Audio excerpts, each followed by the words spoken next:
Next, I'm honored to introduce you to Marie Cope. You may know her from Holy Trinity Catholic Bookstore, where she's been manager for the last 15 years. Marie teaches her employees to regard their job as an apostolate, to enkindle the faith with beautiful devotional items and good reading material. Marie is now in St. Anne's Parish, but she spent most of her life in Derby, happily married to Les for 40 years. He died of cancer 6 years ago, but she doesn't get much time alone since her son lives by with 5 young children and a baby on the way. Marie feels a bit bashful about coming up here, but that Mama Mary, she's bringing her along, just like Mary drove her twice to Medjugorje and once to Lourdes.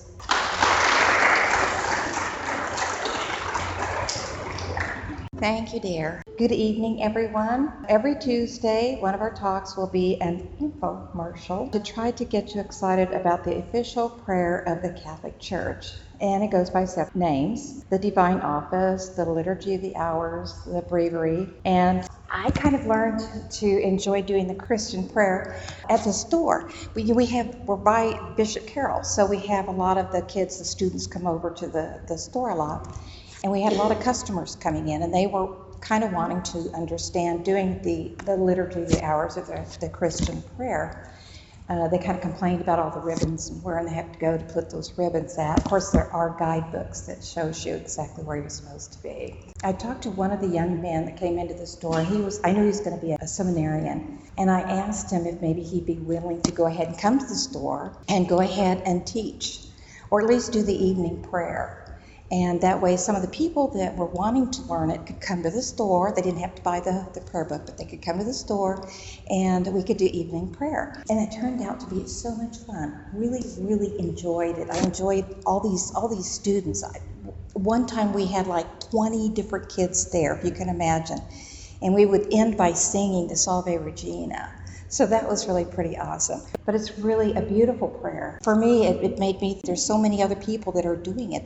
There's the priests, the sisters, the bishops, the Pope, doing this prayer. Somehow it just feels like there's unity there. So the Christian prayer edition is the real deal. It's not a paraphrase or a condensed version as you find in the popular Magnificat. That's really kind of a really tiny breviary, but it's a good magazine. Anyway, it contains the morning prayer, daytime prayer, evening prayer, night prayer, which have been known for centuries as, like Father talked, Lauds, Terce, Vespers, Compline.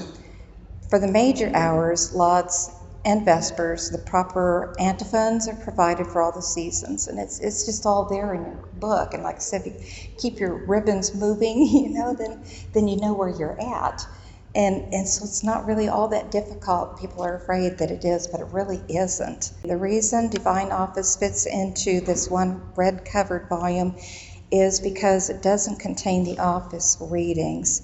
And then the monks, when they would do morning prayer, actually it was very early in the morning. We're talking about 12 a.m. But it gave them a head start to praise God in the name of all creation. The office of readings is comprised of longer psalms than Lauds and Vespers, and readings for the saint of the day, which I always enjoy. And then readings from like the early church fathers, which again, and some of the saints, very, very interesting readings. See, the whole Bible is divided into segments and much longer than the readings we have at Mass. And so many people, they do subscribe to the Magnificat magazine, and it is good. It does have your morning prayer, and it has your evening prayer, and the antiphons that you have to pray. And it's got some of the saints, a little more obscure saints than what you normally think about. So that's really good too. The Office of Readings is a treasure trove of the best selections. Today we are also offering a few devotional items on St. Benedict because it is his feast day. And St. Benedict lived at the end of the era of the Desert Fathers. What drove these men into the desert to spend their life in severe fasting and constant prayer. But it was a combat zone. And so it's a military spirit. Just young people feel a noble desire to protect our nation from enemies, and they subject themselves to boot camp, becoming the military people. There's a lot of famous stories from the fathers. They would go into the city to sell baskets, and they would see only a few devils perched on the city walls, and they would head back to their cells in the desert and see thousands of devils. If the devil could keep one monk or nun from praying and fasting, that devil could prevent the salvation of many souls because of the power of the prayer of the church. So St. Benedict was so good at combat and inspired and trained so many young men that he ended up organizing entire communities. By now, this was possible because it was no longer illegal to be a Christian. Benedictines began heading north into pagan Europe, and they would drain swamps, not the Congress, swamps, okay, plant farms and vineyards, and establish powerhouses of prayer. And before long, Europe was Catholic. Lay people learned to pray the office. Even almost modern times, the family of St. Catherine Labouré would walk to Sunday Mass in the morning, and in the evening they'd walk back to the church to join the pastor who led the congregation in the Vespers, which is evening prayer. So sisters asked me to stress the importance of the power in praying from the official prayer of the church. It's called the office because it's official. It's wonderful to pray from your heart, or your favorite novena, or the Divine Mercy Chaplet taught by Jesus himself to St. Faustina. But the divine office is mainly comprised of prayers from the Bible itself. And so that when you pray those psalms alone in your bedroom, you're not really praying alone. God is so we need to be praying all the time, right? So with the liturgy, the hours, you kind of figure that we're all praying this, and there's different times all throughout the world. So if you think about it, if we're all doing this, we are kind of all praying all day, which is what Christ had asked us to do. We need to be praying, interceding for the Buddhists and the Hindus and millions of unevangelized people who are often trying to lead good lives but are assaulted by temptations and even despair because they have no knowledge or hope of heaven.